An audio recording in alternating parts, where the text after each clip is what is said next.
Okay, 1 minute, sorry. Forgot we have to do this. Please say, Baru, Yan, let's be the true judge.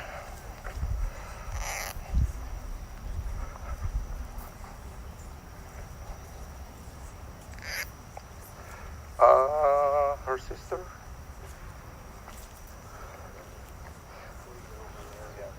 Coming. Susan, right? Yes.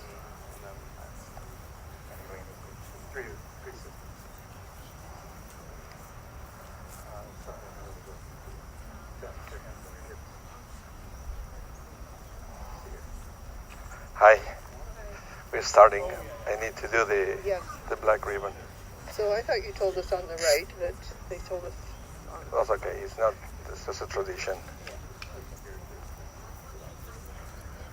And your sisters. I can do it while we lower the casket. So as soon as we put the casket on top of the apparatus, Okay. please ask your sisters to come closer with you. I will. Okay.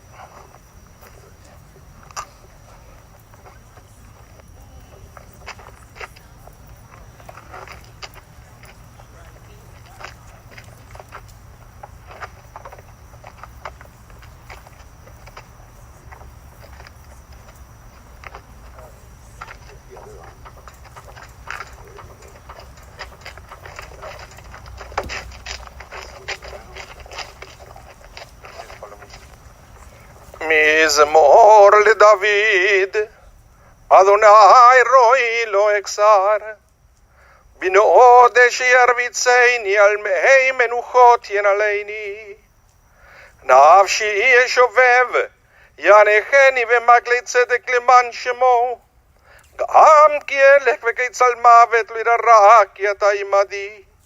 שבטך ומשענתך המה ינחמוני, תערוך לפני שולחן נגד צורריי, דשענת בשמן ראשי כוסי רוויה. אך טוב וחסד ירדפוני כל ימי חיי, ושבתי בבית אדוני לאורך ימים.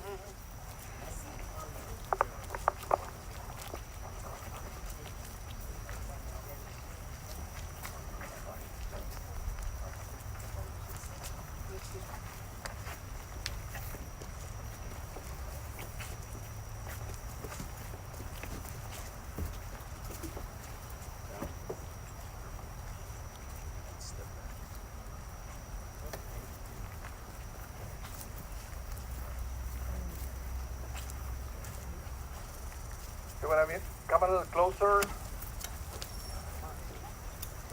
Otherwise, this speaker is not so powerful.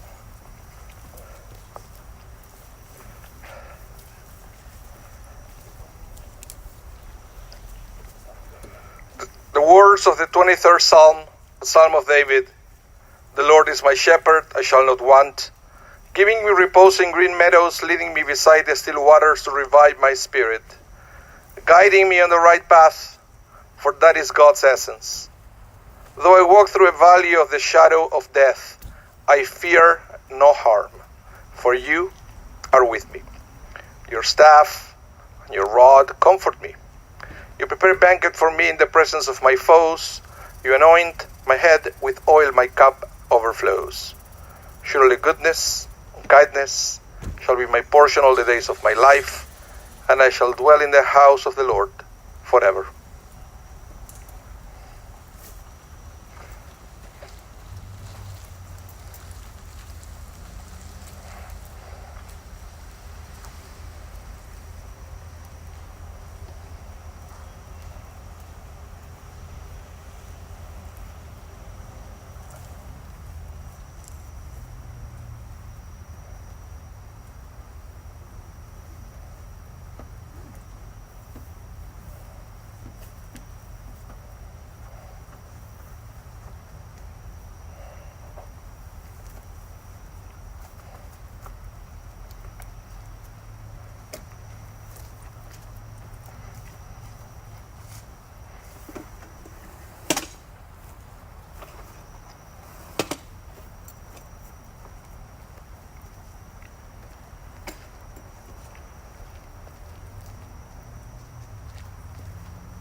Welcome, everyone.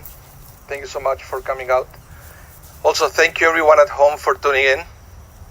My name is Rabah from congregation Shaarey Zedek, and it's my great honor to be here officiating the funeral services for Janice Wege of blessed memory. She was also known to the Jewish people by her Hebrew name, Shaina bat Yosef Halevi v'Zahava, Zichrona Livracha.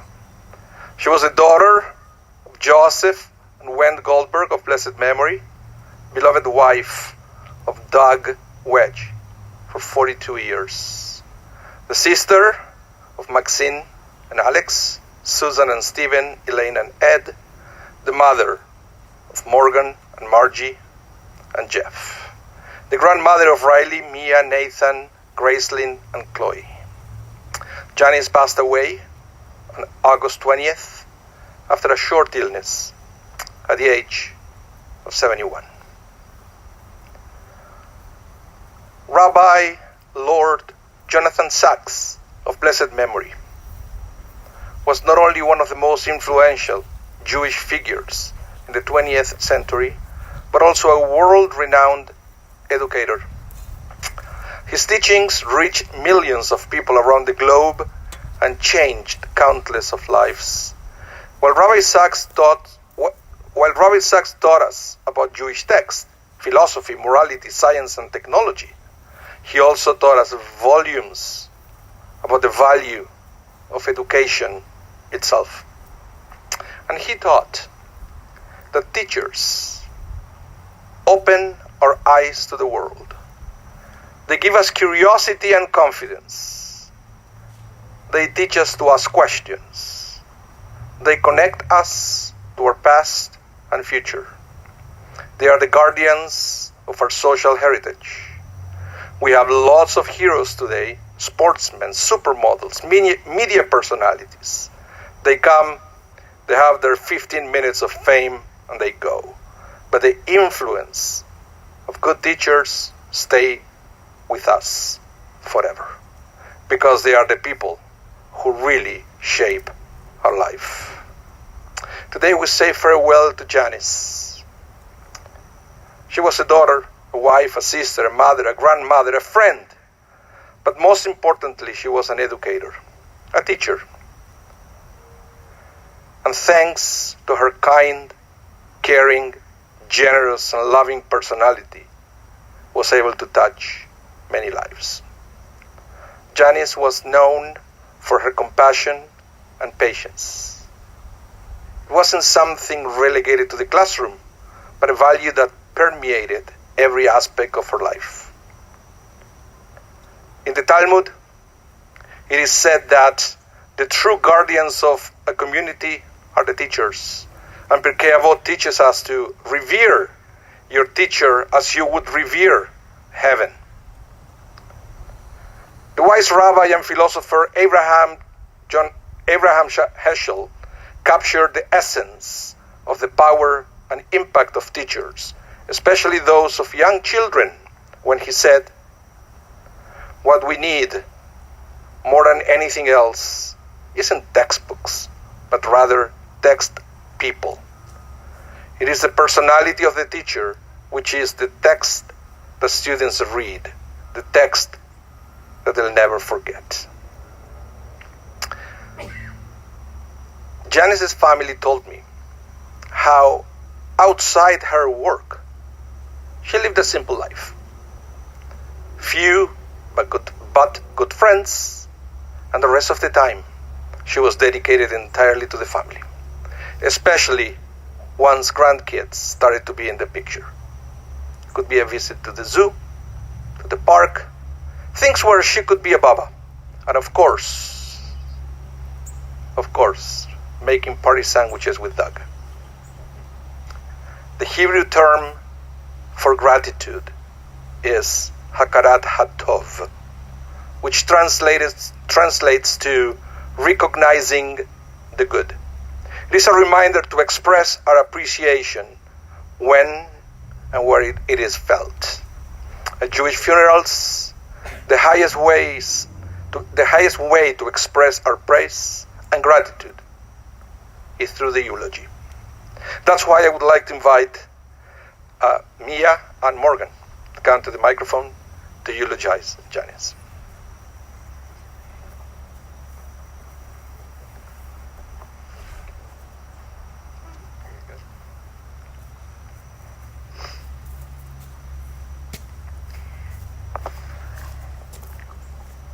I wasn't really sure how to start this, but I loved Baba so much, and it broke my heart when it finally hit me that she was really gone and that I was never going to see her again.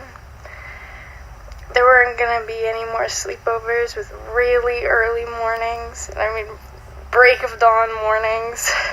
Whenever I would sleep at her house, as soon as the sun was just rising, you could hear her up and going, cleaning, putting dishes away, or getting ready to wake me up at the crack of dawn. She was always very organized and clean, something that I never really got. I don't know how she always kept the house so clean. I swear you could see yourself in her countertops. When she would wake me up while I was there, sometimes she would let me sleep in for one singular hour more, which was only 7 a.m. It was like I was waking up for school. I loved waking up there, getting up and going to the kitchen to have breakfast with her, where we would just sit there and talk for hours, even after we finished our food. Another thing I loved was our random walks that we would take when I stayed over. Even if it was just till the mailbox, it was still my favorite. Just getting to be around her and talk, or when we would go to the park and sit and just talk for a while, it was always nice.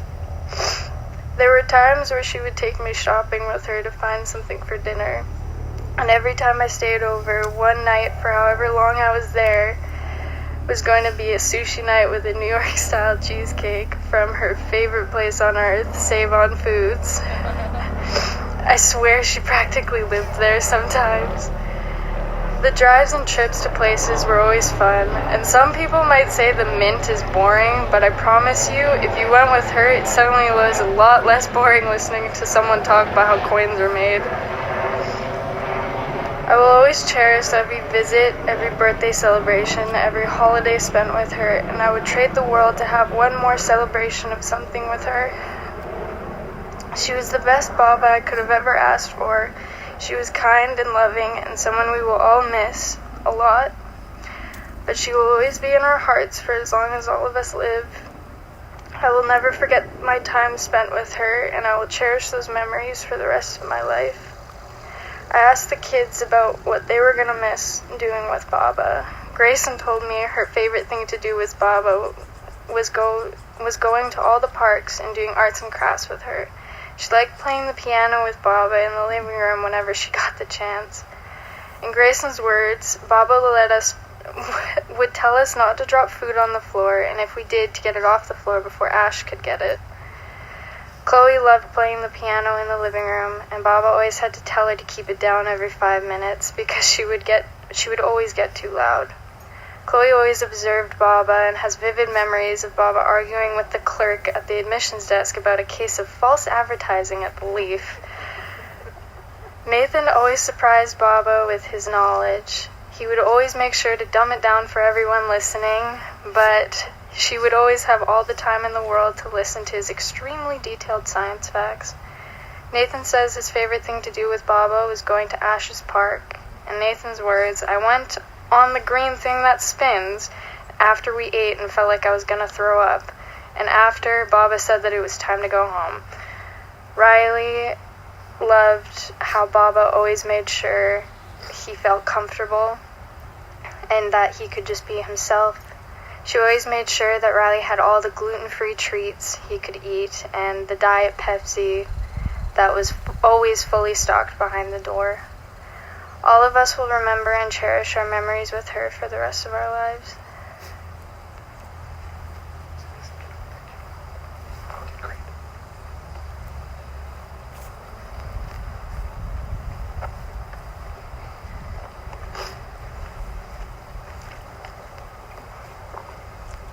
Thank you so much, Mia. That was great.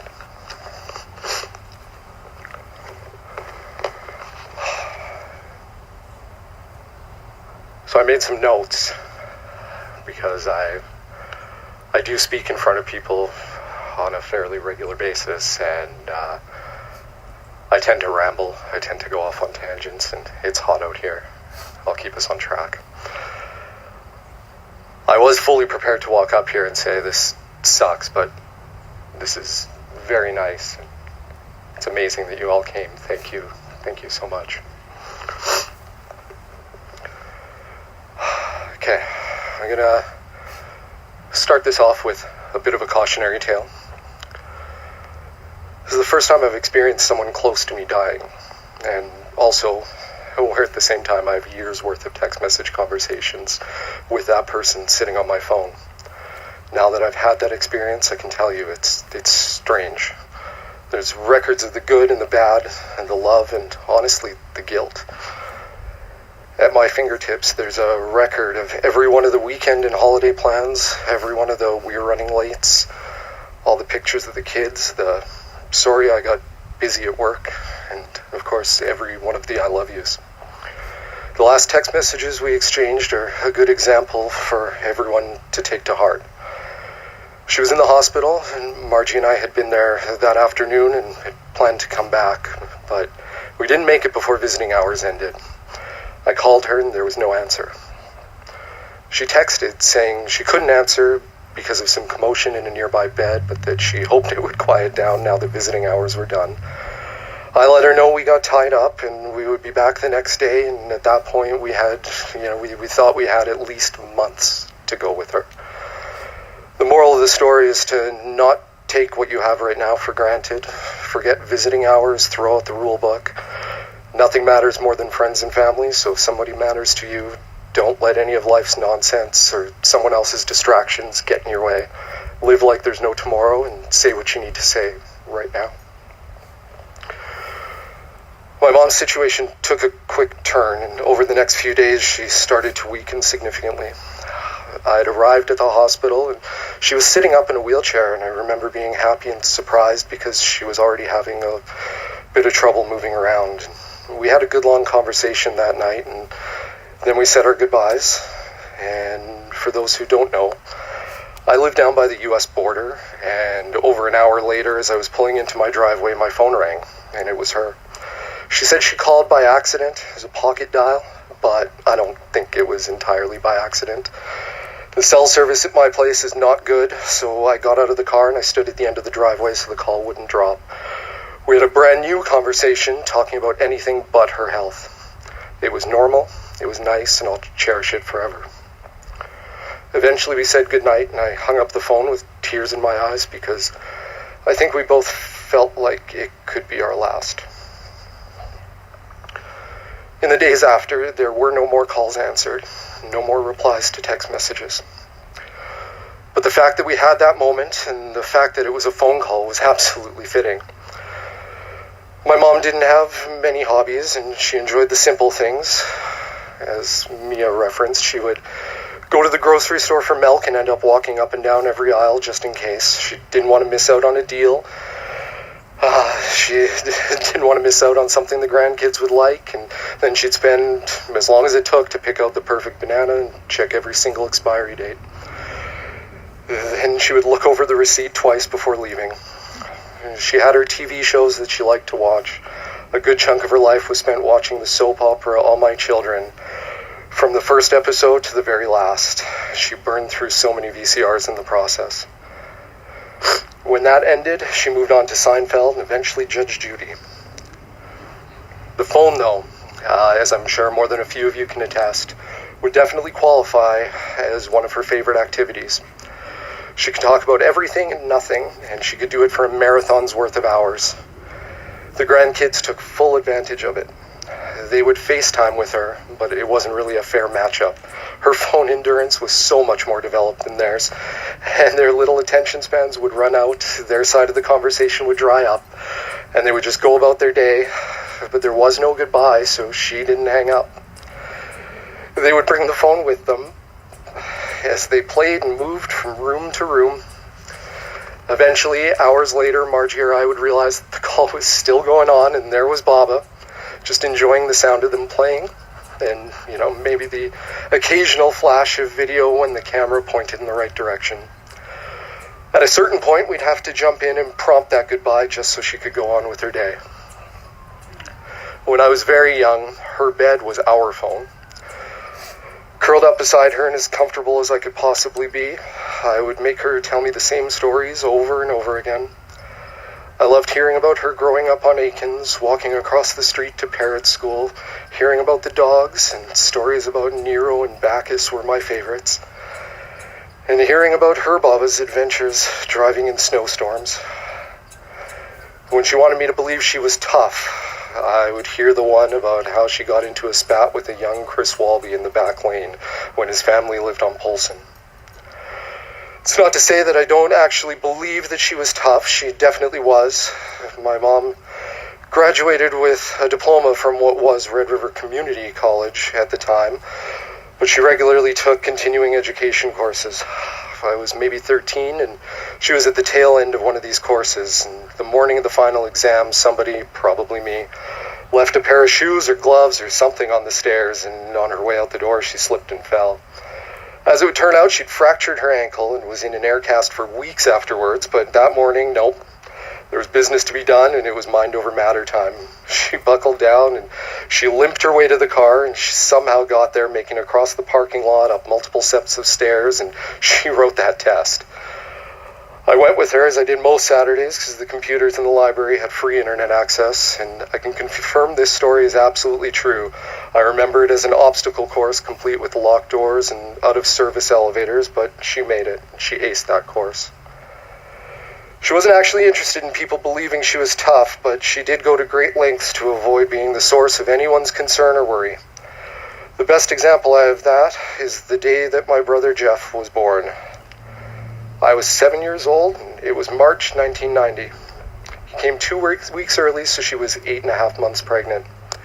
There's a part of the story that involves her stubbornly lugging a giant box of laundry soap into the house from the car, and that probably kicked everything off, but it's enough just to mention that happened. The meat of the story is that my dad was at work, and then her water breaks. She called the doctor's office, and the switchboard operator somehow found a way to screw up the call transfer, and I'm not a 1990 phone tech, but whatever happened made it so that our phone line was locked up, and now she couldn't call anybody else. So now she's in a bind, 8.5 months pregnant, water broken, going into labor. She's got her 7-year-old with her at home, and she has no way to call out. On top of that, we'll add the extra personality trait of absolutely avoiding panicking anybody else at all costs. Our neighbors were this great older couple, Norman and Teresa McDonald. They were home, and so the rest of the story has to be pretty boring, right? She walks over there, calls my dad, calls my Baba, they drive us to the hospital, everyone meets us there, done and done, right? No. That approach might panic the McDonalds. So to avoid that, she came up with a simple plan. We send the 7-year-old on a mission. What was that mission? Go next door, tell them our phone is broken, call your dad at work, tell him he needs to come home, but whatever you do, do not let on that there's a problem. There's another version of that story where I was actually only supposed to get them to call the phone company for us, but I don't remember it that way, and it doesn't change much. So I was a good kid. I put on my game face, and I set out. I remember jumping over the ice patch on the sidewalk and making it to the front door. I held to the story long enough to get my dad on the phone, and then I immediately blurted out, "Mom's having the baby." So with the neighbors standing over me, the cat was out of the bag. I'd failed, and I ruined her plan. Sorry, Mom. Of course, the McDonalds were happy to help. My dad was on his way. They called my Baba. Everything turned out great, and I've got proof. Jeff's right over there. But that was her in a nutshell. Absolutely altruistic, extremely reluctant to receive, and always willing to give. And give she did. As Jeff and I were growing up, we were her priority above all else. She was the epitome of an involved parent. Doctor and dentist appointments were held to religiously. She never missed a parent-teacher meeting.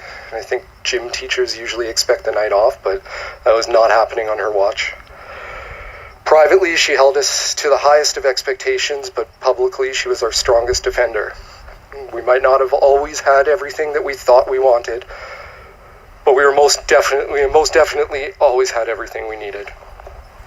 She gave it in her professional life as well, working as a child development worker in the day hospital program at Mount Carmel Clinic, and later as an EA at Lansdowne School.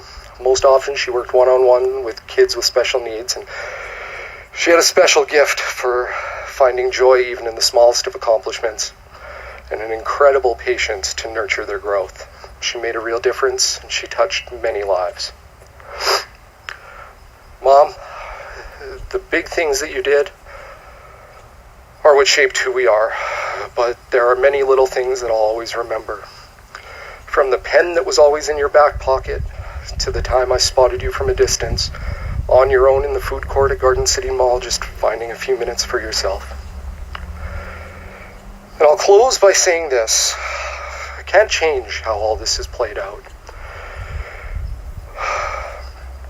So if I can't have anything more, I'd like our new relationship to be just like your FaceTime conversations with the kids.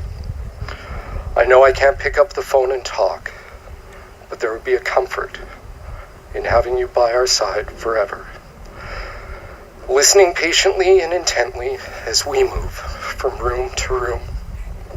Thank you.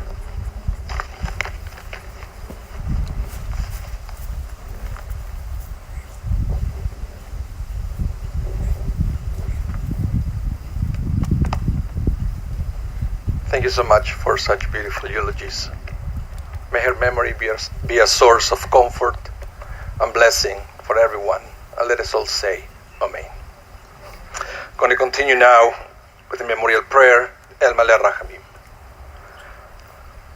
El Maleh Rahamim, Shochem Bameroimim, Hametzei Menucha Nechona, Tachat Kanfei,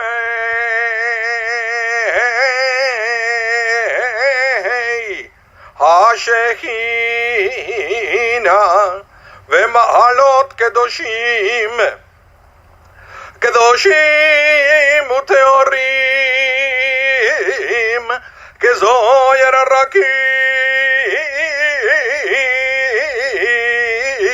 Amazirim, Et Nishemat,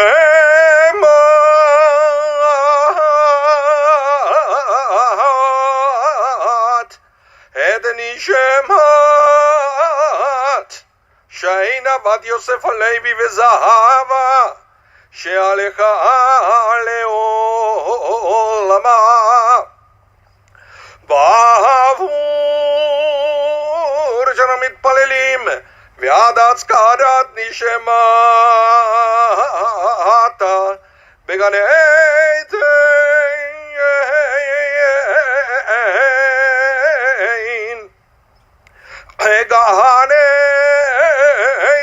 Beganeidentei Menuchata, Lachem Balarachamim, Ya'astir Eya Vesederkena, Avavleun La'amim, Utzeror Bitzror Achaim, Achaim et Nishemata, Adonai Unachalata, Vetanuach Veshalom,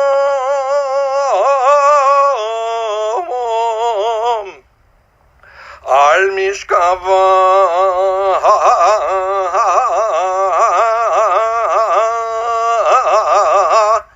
Venomar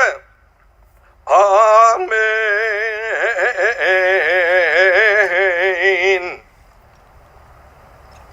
Exalted, compassionate God, grant infinite rest in your sheltering presence among the holy and pure to the soul of Janice Wege, who has gone to her eternal home. Merciful One, we ask that our loved one find perfect peace in your eternal embrace. May her soul be bound up in the bond of life. May she rest in peace. And let us all say, Amen.